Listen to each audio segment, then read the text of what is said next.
Wakizaka Yasuharu adalah komandan tentara Jepang yang telah mengalahkan 50.000 pasukan Korea hanya dengan 2.000 orang saja. Dia telah membantu pasukan Jepang menguasai ibu kota Joseon, Hanyang. Kemampuan perangnya sudah tidak diragukan lagi. Di markas pasukan Jepang yang terletak di Busanpo, Wakizaka dan para prajuritnya mempersiapkan perang selanjutnya untuk menghancurkan Angkatan Laut Korea. Karena sebelumnya, armada Korea berhasil mengalahkan armada Jepang. Salah satu awak kapal yang selamat menceritakan dengan penuh ketakutan kalau armada Korea yang dipimpin oleh Laksamana Yi Sun-shin mempunyai Bokaisen atau monster laut, yaitu kapal tanpa awak yang berbentuk seperti penyu dengan kepala naga yang bisa mengeluarkan api. Wakizaka menyuruh anak buahnya untuk membunuh para awak itu karena menurutnya ketakutan yang dialami para awak kapal bisa menular kepada awak kapal yang lainnya. Dia pun berjalan menuju kapal yang diserang oleh Bokaisen. Kapal yang terbuat dari kayu itu rusak parah dengan lubang besar di mana-mana. Di sana tertancap potongan besi yang berasal dari taring kepala naga Bokaisen. Dia menatap lubang di kapal dan membayangkan bagaimana perang itu terjadi. Pada peperangan di laut yang terjadi sebulan yang lalu, Bokaisen atau kapal penyu berhasil menabrak kapal Jepang dengan kepala naganya. Namun kepala itu nyangkut di kapal Jepang sehingga membuat Bokaisen tidak bisa bergerak. Kapten kapal Bokaisen, Nadayong, memerintahkan anak buahnya untuk menyiapkan meriam yang ada di mulut naga. Beberapa saat kemudian api mulai menyembur dari mulut naga menghancurkan kapal Jepang. Hal itu terjadi beberapa kali, namun Bokaisen masih saja nyangkut. Beruntung sebuah kapal Korea muncul membantu Kapten Dayong. Kapal itu dinaiki oleh Laksamana Yi Sun-shin. Dayong memutuskan untuk memotong taring naga yang menyangkut di kapal musuh. Dia lalu keluar dari dalam kapal membawa kapak dan perisai yang melindunginya. Namun kakinya tertembak. Melihat Dayong tertembak, Yi Sun-shin tak tinggal diam. Dia mengambil busur panah dan menembak musuh. Meskipun jaraknya dengan kapal musuh cukup jauh, namun Yi Sun-shin mampu melumpuhkan salah satu musuh dengan busurnya. Namun seorang prajurit Jepang mengambil senjata dan berhasil menembak bahu kiri Yi Sun-shin. Pada tanggal 13 April 1592, Busanpo diserang penjajah Jepang. Mereka mengambil alih benteng Busan dan kemudian mengambil alih ibu kota Joseon, Hanyang dalam waktu 20 hari saja. Hal ini membuat Raja Seonjo melarikan diri ke utara Pyongyang. 50.000 pasukan kerajaan Joseon berkumpul di Gunung Gwanggyeosan untuk merebut kembali ibu kota. Namun pada tanggal 5 Juni 1592, Wakizaka menyergap mereka hanya dengan 2.000 pasukan dan berhasil menghancurkan 50.000 pasukan Joseon itu. Kerajaan Joseon berada di ambang kehancuran. Namun di tempat lain, di Laut Selatan, 20 kapal Jepang dihancurkan armada perang Joseon yang dipimpin oleh Yi Sun-shin. Yi Sun-shin berhasil mengalahkan Jepang di laut meskipun dirinya sendiri terkena luka tembak. Di markas militer Jeolla milik Yi Sun-shin, Yi Sun-shin mengamati lembaran kertas yang berisi konstruksi rangkaian kapal penyu atau yang disebut orang Jepang Bokaisen. Kapal itu akan digunakan dalam perang selanjutnya. Kapal penyu sebelumnya rusak dan perlu diperbaiki. Tiba-tiba anak buahnya melapor bahwa Laksamana Won sudah datang menemuinya. Laksamana Won dan prajuritnya diutus untuk membantu Yi Sun-shin. Para perwira Korea itu pun berkumpul untuk membicarakan langkah selanjutnya yang harus mereka ambil. Laksamana Won mengusulkan untuk bertahan, namun ditolak oleh seorang perwira. Menurut perwira itu, mereka harus menyerang musuh terlebih dahulu. Laksamana Won berkata bahwa itu bukan ide yang bagus, karena sebulan yang lalu 50.000 pasukan di gunung dibantai oleh 2.000 pasukan Wakizaka. Kekuatan Wakizaka tidak bisa diremehkan. Laksamana Won menganggap anak buah Yi Sun-shin sudah gila karena bersikeras untuk menyerang lebih dulu. Laksamana Won tetap pada pendiriannya untuk bertahan dengan pertahanan yang ketat. Dengan digabungnya kekuatan mereka berdua, markas ini akan menjadi salah satu markas militer terkuat yang tersisa. Yi Sun-shin hanya terdiam mendengarkan apa yang disampaikan Laksamana Won. Di dalam markas pasukan Jepang di Busanpo, Wakizaka didatangi penasihat kanselir Jepang. Wakizaka menceritakan bagaimana dia mengalahkan 50.000 pasukan hanya dengan 2.000 pasukan dalam pertempuran di Gunung Gwanggyeosan. Wakizaka berambisi untuk segera menghancurkan pasukan Yi Sun-shin di markas militer Jeolla. Karena jika dia berhasil mengalahkan Yi Sun-shin, maka misi penaklukan Korea akan selesai. Penasihat menyarankan pada Wakizaka untuk tidak berperang sendirian. Dia butuh bantuan dalam berperang melawan Yi Sun-shin. Wakizaka pun meminta penasehat mengirim Jenderal Kato untuk membantunya berperang melawan Yi Sun-shin. Di galangan kapal markas Jeolla, Kapten Na Dayong mengusulkan kepada Yi Sun Sin untuk membuang kepala naga yang ada di depan kapal penyu. Hal itu untuk menghindari kepala naga yang nyangkut seperti dalam peperangan sebelumnya. Namun kapal penyu tanpa kepala akan terasa aneh karena kepala naga berfungsi untuk menyimpan meriam yang bisa menembak musuh. Saat Na Dayong sedang sendirian memikirkan bagaimana caranya menghilangkan kepala naga, tiba-tiba temannya masuk membawa baskom dengan penyu di dalamnya. Dia memberi Dayong seekor penyu agar Dayong tidak kesepian. Dayong memperhatikan bagaimana kepala penyu itu keluar masuk ke dalam cangkang. Di tempat lain, Yi Sun Sin duduk sendirian mengingat perkataan Laksamana Won mengenai bagaimana Wakizaka mengalahkan 50.000 prajurit Korea di Gunung Gwanggyeosan hanya dengan 2.000 orang saja. Wakizaka sengaja memancing prajurit Korea untuk menuju Gunung Gwanggyeosan dan membuat mereka lelah. Begitu pertahanan mereka melemah, Wakizaka melancarkan serangan, membuat 50.000 prajurit terkalahkan hanya dengan 2.000 prajurit yang dia bawa. Lamunannya terhenti saat anak buahnya mengantarkan kertas surat dari Raja Korea. Yi Sun Sin lalu segera memanggil beberapa anak buahnya. Ternyata surat itu berisi bahwa Raja telah meninggalkan benteng Pyongyang dan berangkat menuju perbatasan barat laut di kerajaan Ming China. Raja mencari perlindungan ke kerajaan Ming China. Para komandan perang itu kaget karena hal itu bisa meruntuhkan mental rakyat dan mengancam nasib kerajaan Joseon. Mereka pun marah, tapi tidak ada yang bisa mereka lakukan. Pilihannya hanya ada dua, bertahan sampai mati atau menyerang. Di dalam markas Jepang, Wakizaka melakukan rapat dengan ketiga kaki tangannya. Di tempat itu ada seorang wanita penghibur kepercayaan Wakizaka bernama Jong Berung yang melayani mereka. Mereka mendiskusikan informasi yang didapat dari tahanan pasukan Joseon, bahwa meriam angkatan laut Joseon mencapai jarak tembak dari sekitar 900 meter dan bisa merusak sesuatu dalam jarak 400 meter, membidik secara akurat dalam jarak 100 meter. Kapal perang Joseon ini juga memiliki cara isi ulang meriam yang aneh. Bukannya memuat ulang peluru, mereka malah memutar kapal dan menembak dari sisi kapal yang lain. Menurut anak buah Wakizaka, mereka harus menyerang armada laut Yi Sun Sin lebih dulu dan menghancurkan kapal penyu atau Pokaisen. Wakizaka lalu menyuruh Sahe, sepupunya, memata-matai Yi Sun Sin yang ada di markas militer Jeolla dan mencari tahu tentang Bokaisen dan juga rencana perang Yi Sun Sin.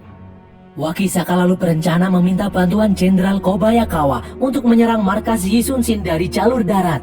Hal ini tentu saja ditentang oleh anak buah Wakizaka, karena menurut mereka bisa mengalahkan Yi Sun Sin tanpa bantuan siapapun.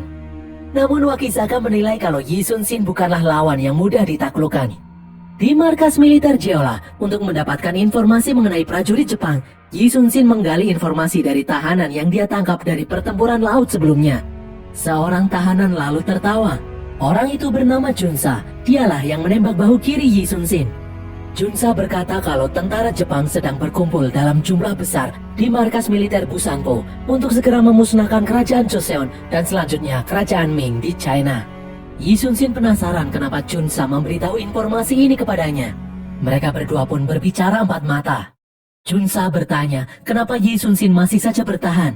Yi menjawab kalau mereka akan melakukan apa saja untuk menyingkirkan penjajah dari negeri ini. Junsa kagum dengan Yi Sun Sin yang maju untuk melindungi prajuritnya. Hal tersebut tidak pernah dilakukan komandan perangnya sebelumnya. Komandannya justru menggunakan prajurit untuk melindungi diri sendiri. Sadar kalau dia ternyata adalah seorang penjajah, Junsa pun meminta maaf dan memilih mengabdi kepada Yi Sun Sin. Sebelum operasi militer selanjutnya dilaksanakan, Yi Sun Sin dan prajuritnya melakukan latihan di tengah lautan. Mereka menggunakan formasi sayap. Di simulasi perang ini, Junsa dan teman-temannya berada di kapal lain sebagai musuh. Di atas bukit, Sahe mencatat apa yang dia lihat untuk dilaporkan kepada Wakizaka. Namun dalam latihan itu, Sahe tidak melihat adanya kapal penyu. Sahe menduga pasti ada masalah dengan kapal penyu. Mereka kemudian memutuskan untuk pergi ke markas Yi Sun Sin selagi Yi Sun Sin dan yang lain sibuk latihan. Di malam hari, Sahe menuju sel tahanan untuk melepaskan para tahanan Jepang. Begitu perhatian penjaga teralihkan, Sahe menuju ruangan di mana terdapat lembaran kertas berisi konstruksi kapal penyu. Dia memasukkan semua kertas itu ke dalam bajunya. Perhatian Sahe teralihkan oleh salah satu kertas yang digantung. Belum sempat mengambil kertas itu, Sahe diserang oleh salah satu prajurit. Sahe kalah dalam pertarungan itu, namun dia masih bisa membalas serangan. Keduanya pun terlempar ke bawah melalui jendela. Di saat Sahe terjebak, tiba-tiba ada yang datang menolongnya. Orang itu adalah Junsa. Mereka berdua pun berhasil kabur. Di pagi harinya, Laksamana Yi Sun Sin kembali ke markas dengan terburu-buru.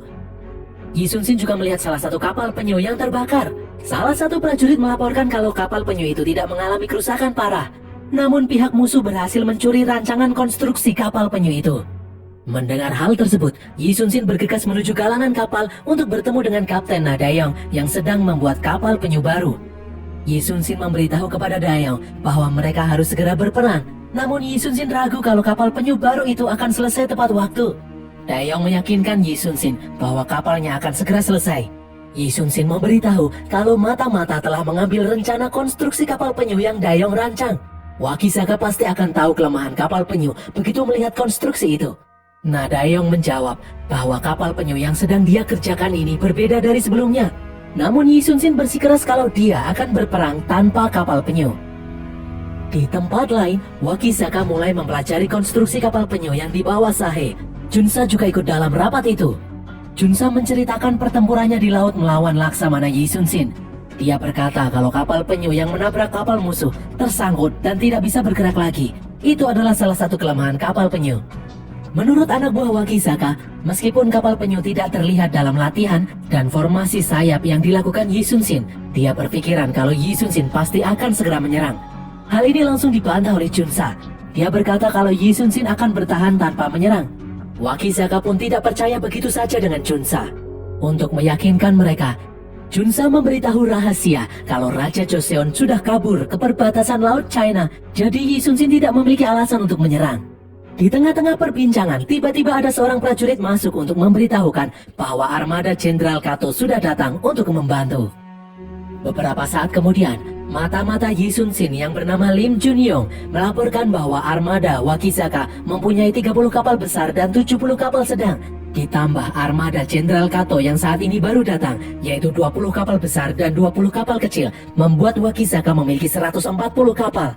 Terlebih lagi kapal yang dimiliki Kato memiliki keistimewaan, yaitu beberapa kapal besar memiliki lambung yang lebih tebal dan meriam yang belum pernah dilihat sebelumnya. Junyong menambahkan kalau satu kapal Kato dilapisi dengan besi. Dengan banyaknya pasukan yang dimiliki Wakizaka sekarang, para komandan itu berpendapat kalau Wakizaka pasti akan menyerang dua markas militer yang tersisa, yaitu Benteng Jeonju dan Angkatan Laut Jeolla. Laksamana Won mengusulkan untuk membagi pasukan menjadi dua bagian, satu untuk menjaga Benteng Jeonju dan satu lagi menjaga markas Jeolla ini. Namun hal ini ditentang sehingga suasana memanas. Yi Sun-shin menghentikan pertengkaran itu. Sebelum pergi dia berkata, besok tengah malam mereka akan menyerang Wakizaka lebih dulu. Di tempat lain, Wakizaka menyambut kehadiran Jenderal Kato Yoshiaki dengan hiburan. Di tengah perbincangan, utusan dari Jenderal Kobayakawa datang mengantarkan pesan. Seketika seluruh wanita penghibur dan pemain musik disuruh untuk keluar ruangan sebelum pesan itu disampaikan. Pesan itu berbunyi, kalau Kobayakawa bersedia membantu Wakizaka menyerang markas militer Jeolla dari jalur darat. Wakizaka memberitahu utusan itu kalau mereka akan mulai bergerak besok malam. Mendengar hal tersebut, Jenderal Kato marah karena seharusnya Wakizaka meminta pendapatnya terlebih dahulu sebelum melakukan pergerakan. Wakizaka pun menjawab kalau Kanselir Jepang menginginkan mereka bersatu dalam perang agar bisa segera menguasai kerajaan Joseon sepenuhnya. Pada tengah malam, saat suasana sepi, wanita penghibur Wakizaka, Borem, mendatangi tempat pertemuan tadi. Wanita penghibur kepercayaan Wakizaka itu menyuruh seseorang keluar dari balik tirai. Orang itu adalah Junyong, mata-mata Yi Sun-shin. Ternyata selama ini Junyong bersembunyi di sepanjang pertemuan. Dia akan menyampaikan informasi yang barusan dia dengar kepada Yi Sun-shin. Namun tak disangka, ternyata mereka sudah dikepung. Sahe mengepung dari pintu depan dan Wakizaka dari pintu belakang. Borem lalu menusuk dada Wakizaka. Melihat kesempatan ini, Junyong pun melompat kabur lewat jendela. Sahe langsung mengejar Junyong bersama yang lain. Sambil tertatih-tatih, Junyong menuju pantai di mana ada dua orang temannya yang sudah menunggu. Junyong berhasil masuk ke dalam perahu, namun kedua temannya tertembak prajurit Wakizaka. Dia menaikkan layar, namun prajurit Jepang melempar busur panah dengan api. Akhirnya Junyong pun menceburkan diri ke laut untuk menyelamatkan diri. Di tempat lain, Wakizaka tidak membunuh Borem, dia merobek mulut Borem. Wakizaka yang marah memerintahkan anak buahnya membantai semua warga Korea yang mencurigakan. Pembantaian pun terjadi. Di tempat lain, Yi Sun-shin mulai mengerahkan armada lautnya. Armada laut Yi Sun-shin bergerak dan singgah di pelabuhan Dangpo. Sementara di kubu Jepang, Pasukan Wakisaka membantai anak buah Jenderal Kato yang sedang beristirahat. Mereka menangkap Jenderal Kato. Wakisaka akan membebaskan Kato asalkan Kato menyerahkan semua kapal miliknya yang ada di sana. Wakisaka berencana menyerang Yi Sun Shin sendirian menggunakan kapal Kato. Meskipun enggan, namun Kato tidak punya pilihan lain. Dia pergi dengan hati penuh amarah. Wakisaka pun langsung memimpin pasukannya mengarungi lautan.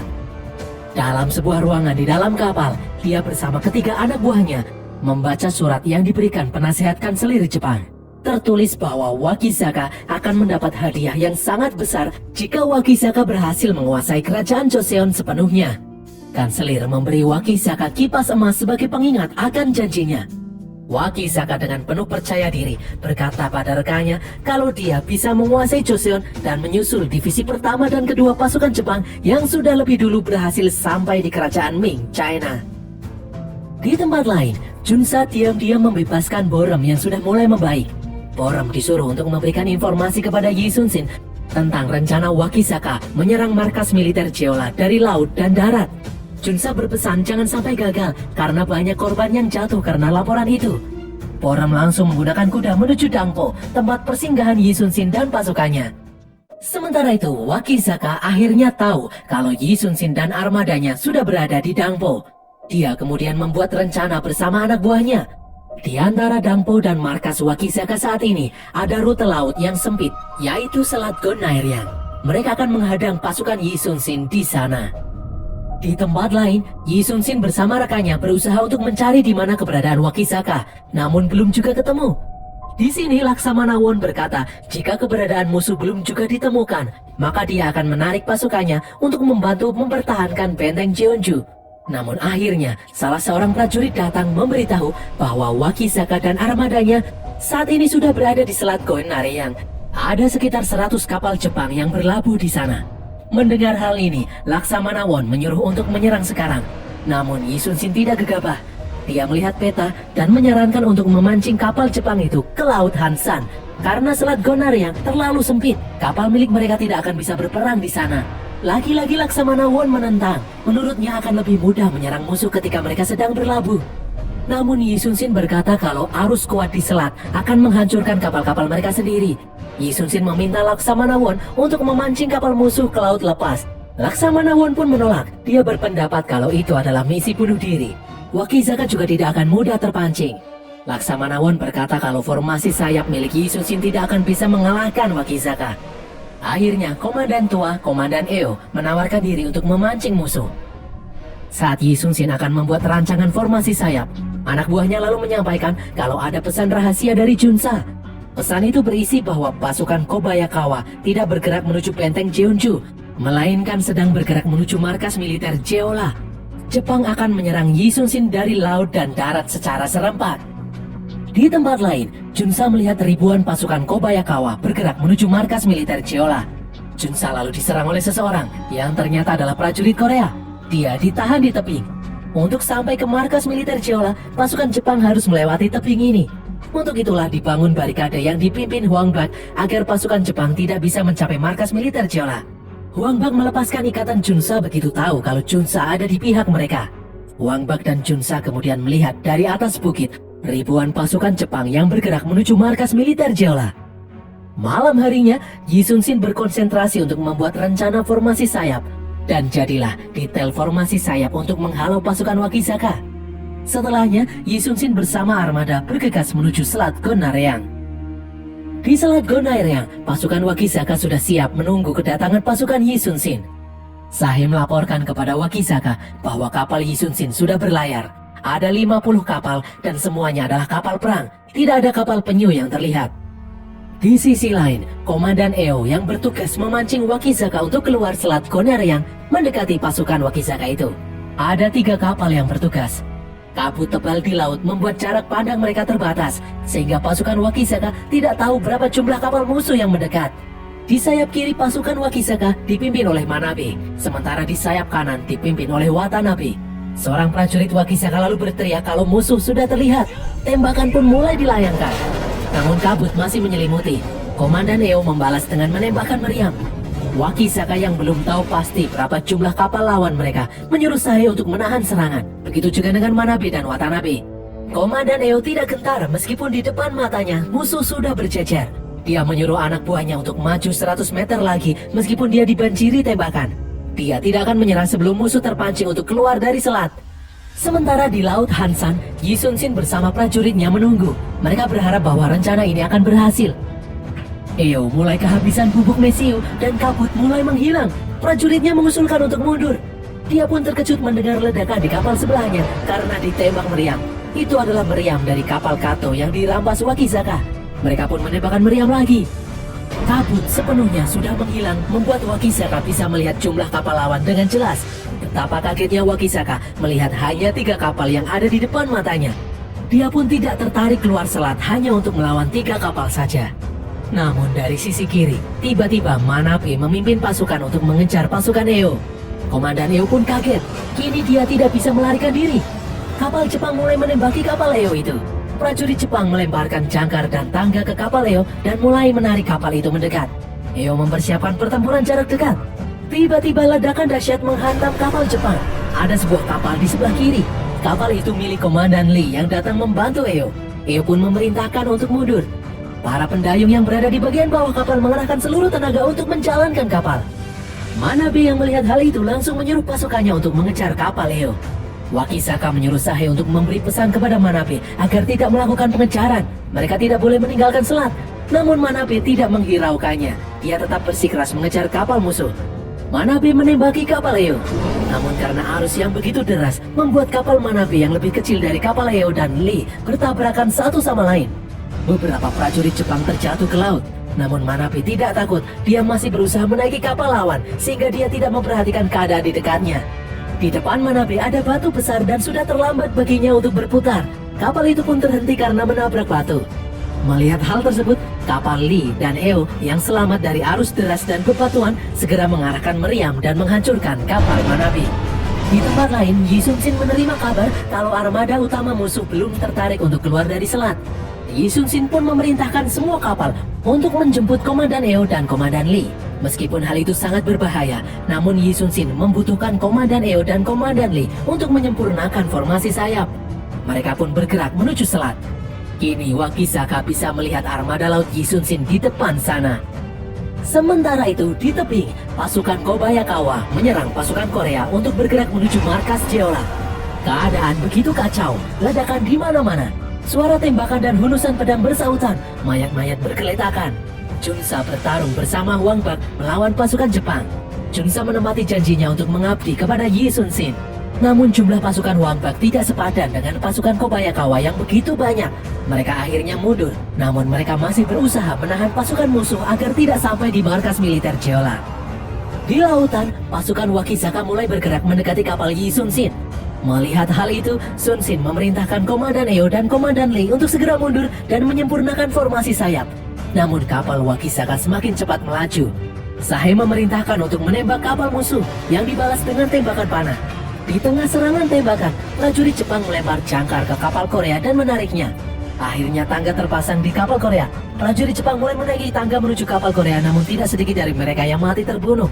Bagaimanapun caranya, kapal Komandan Eo dan Lee harus kembali ke formasi.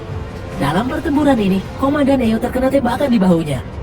Yi Sun Sin dan pasukannya sudah mulai membentuk formasi sayap, sementara Wakizaka membentuk formasi sisik ikan. Situasi kian memanas. Sahe masih berusaha menyerang kapal Komandan Eo dan Lee, sementara Watanabe mengejar kapal di sayap kanan dari formasi sayap yang dipimpin Laksamana Won. Melihat ada kapal Jepang mendekat, Laksamana Won menembaki kapal Watanabe itu. Namun hal itu justru memperlemah formasi sayap. Melihat hal itu, seorang prajurit meminta Yi Sun Sin segera mengirimkan perintah menembakkan meriam. Namun Yi Sun Sin berkata bahwa sebelum formasi sempurna, dia melarang siapapun untuk menembak. Situasi ini tentu tidak menguntungkan bagi pasukan Korea. Musuh semakin dekat, namun Yi Sun Sin tidak juga memerintahkan untuk menembakkan meriam. Kapal Watanabe terus mendekat ke arah kapal Laksamana Won. Kemenangan sudah di depan matanya. Watanabe mengayunkan pedang bersiap untuk perang jarak dekat. Sementara Laksamana Won bersembunyi di balik barikade prajuritnya. Dia pasrah dengan apa yang akan terjadi. Wakizaka yang melihat dari kejauhan tersenyum penuh kemenangan. Namun tiba-tiba kapal Watanabe tertembak. Semua tercengang melihat Kokaisen atau kapal penyu datang di tengah-tengah pertempuran dengan kepala naga yang melontarkan meriam. Kapal penyu itu menabrak kapal Watanabe tanpa ampun. Kapal penyu menabrak lagi dan menembakkan meriam, menghancurkan semua kapal yang ada di depannya. Asap hitam pun mengepul di udara. Watanabe mengambil meriam untuk menembak kapal penyu, namun dia dikejutkan dengan kemunculan kapal penyu lainnya. Total ada 3 kapal penyu, 2 kapal berbentuk lebih besar sementara yang satunya lebih kecil. Dalam hitungan detik, kapal pasukan Jepang kocar-kacir diterjang kapal penyu. Tembakan yang diberikan pasukan Jepang tidak ada artinya untuk badan kapal penyu. Kapal penyu pun mulai mendekati kapal Wakizaka. Namun karena kapal Wakizaka dilapisi besi, kapal itu tidak akan mudah dihancurkan. Wakizaka yang tahu kelemahan kapal penyu berniat menembak dengan meriam di bagian lambung kapal. Dan benar sekali, kapal penyu berhasil ditembak membuat badan kapal hancur dan berlubang. Prajurit Jepang mulai menembaki awak kapal penyu yang ada di dalamnya. Namun tak lama kemudian kapal Wakizaka ditembak oleh kapal penyu lainnya. Saat kapal penyu itu mendekat menuju kapal Wakizaka, kapal Sahe datang menghantamnya. Kapal penyu itu pun hancur. Kapal Wakizaka ditembak sekali lagi, kali ini oleh kapal penyu yang berukuran lebih kecil. Di dalamnya terdapat Kapten Nadayong. Kapal itu mendekati kapal Sahe dengan cepat. Sahe menantikan kapal itu. Dia sudah tahu apa yang akan terjadi. Kapal itu akan menabrak kapalnya dan kepala naga di kapal itu tersangkut sehingga tidak bisa bergerak. Saat itulah Sahe akan membunuh semua awak kapal penyu itu. Namun prediksinya salah. Kepala naga yang ada di kapal penyu perlahan masuk ke dalam badan kapal dan menabrak kapal Sahe. Kapal itu lalu mundur dan memunculkan kembali kepalanya. Meriam lalu muncul di lubang-lubang kapal penyu, begitupun di kepala naga. Tak lama kemudian kapal penyu itu menghancurkan kapal-kapal yang ada di dekatnya, termasuk kapal Sahe. Wakizaka semakin emosi melihat sepupunya, Sahe, tewas. Dia bergerak mendekati kapal Yi Sun Shin. Jarak mereka semakin dekat, namun Yi Sun Shin belum juga memberikan perintah untuk menembak. Kini jarak Wakizaka dan Yi Sun Shin hanya 200 meter saja. Wakizaka menabuh genderang perang dan mempercepat laju kapalnya. Semua orang masih diam menunggu perintah Yi Sun Shin, sementara Wakizaka semakin dekat. Dia berjarak 100 meter, lalu kemudian 50 meter. Namun Yi Sun Shin masih saja diam. Pasukan Jepang mulai mempersiapkan tangga. Tiba-tiba Yi Sun Shin memberikan perintah kepada semua kapal untuk memutar. Sekuat tenaga para pendayung memutar kapal sehingga posisi kapal sekarang menutup akses kapal Wakizaka. Dalam jarak sedekat itu, kapal-kapal Yi Sun Shin menembak dengan kekuatan penuh, menghancurkan kapal-kapal lawan. Karena tidak ada jalan keluar, kapal pasukan Jepang menabrak kapal musuh dan akhirnya hancur. Pasukan Jepang tidak diberi kesempatan untuk membalas. Mereka disergap tembakan bertubi-tubi. Dalam sekejap kapal pasukan Jepang hancur lebur, hanya menyisakan kapal induk milik Wakizaka yang berlapis besi. Wakizaka menyiapkan pedangnya dan mulai berjalan menuju kapal Yi Sun Shin. Namun tiba-tiba kapalnya dihantam oleh kapal penyu Kapten Dayong. Meriam-meriam pun mulai mengarah ke kapal Wakizaka. Dengan satu perintah, tembakan-tembakan meriam menghancurkan kapal Wakizaka. Namun Wakizaka tidak menyerah. Wakizaka lari menghindar, namun Yi Sun Shin memanahnya membuatnya terjatuh ke laut. Di darat, kabar penyerangan markas militer Jeolla membuat pasukan lain datang membantu. Mereka pun berhasil memukul mundur pasukan Jepang itu. Dengan berhasilnya pasukan Joseon memukul mundur pasukan Jepang di darat dan laut, membuat Yi Sun Shin mengerahkan pasukannya menuju ibu kota Hanyang. Yi Sun Shin pun berhasil kembali mengambil alih ibu kota dan mengusir para penjajah Jepang. Dan berakhirlah alur cerita film Hansan Rising Dragon ini guys. Semoga kalian terhibur. Pesan yang kita dapatkan dari film ini adalah jangan pernah percaya dengan wanita penghibur. Siapa tahu dia adalah mata-mata.